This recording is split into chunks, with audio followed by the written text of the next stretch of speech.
हे मंगलमय महाप्रभु ठाकुरे बाबा धवलेश्वराय नमो नमः। दीपं ज्योति परम ब्रह्म दीपं ज्योति जनार्दन दीपहरत मे पापो पूजा दीप नमस्तुते।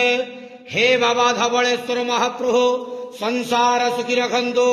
आज शुभ मंगलवार समस्त श्रद्धालु भक्त मानकर मंगल करंतु।